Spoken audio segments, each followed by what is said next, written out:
Relationship tip 1 that a lot of marriage and intimacy coaches would actually disagree with is to vent appropriately. What I mean by this, say you had an argument or you had just a difficult conversation with your spouse or your love, your honey, and the energy plummeted. For you, you were sad, you were angry, and the conversation ended on a sour note, or maybe it actually ended okay.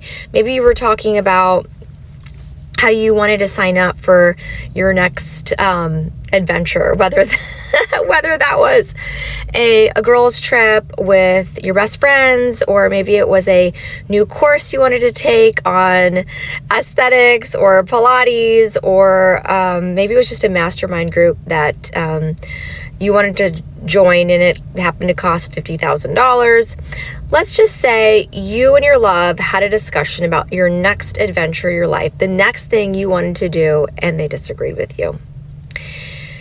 And because you are in a relationship where you deeply care about each other's opinions and love each other, you don't want to just do something because you want to do it. You want to do something that's in alignment with goals and values of both people in the relationship. Now, lots of people would tell you, do it anyway, girlfriend, empowerment too, right?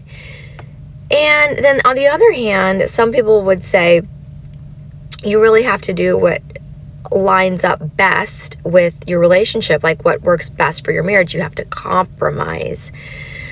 Let me tell you, I don't agree with either scenario 1 or 2. I don't agree with just sign up anyway and let them suck it, right? And I also don't agree with that you have to compromise and that you don't sign up because your spouse, your honey, whoever it is you're sharing the mortgage with, doesn't agree, and that you have to compromise to align with them, right? To keep them happy. I think there is an area for growth here. And what I suggest you do is vent in a healthy way. Vent meaning if you are a deeply emotional, a deeply feeling person, and this is the why the decision has affected you the way it is, you probably want to talk about it with somebody. But you want to talk about it with somebody who's not your spouse or your love. They've already given you their 2 cents, their opinion, so it's up to you.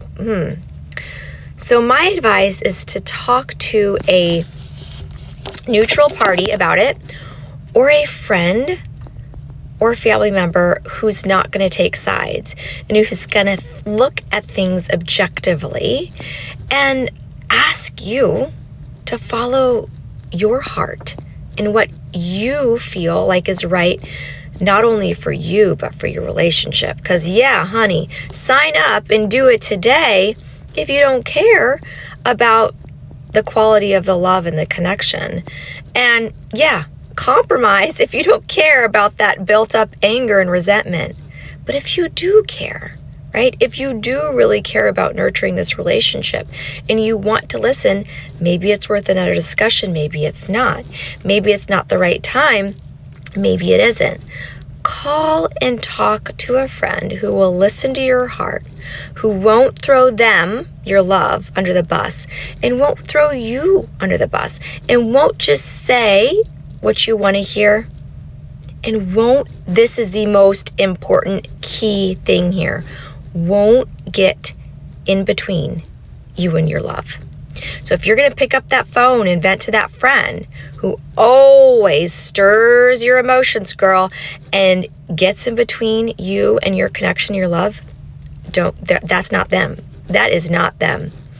Call the person who's going to understand you, hear your heart, encourage you to listen to your heart, and continue to build that love and connection between you and your honey. So there you go, relationship tip number 1. And we're going to be continuing these relationship tips every single day until the New Year's. Please comment below, love, if this resonates with you, comment love if you want more, and comment how this has helped, if you've done this in the past or if you're willing to try it in the future.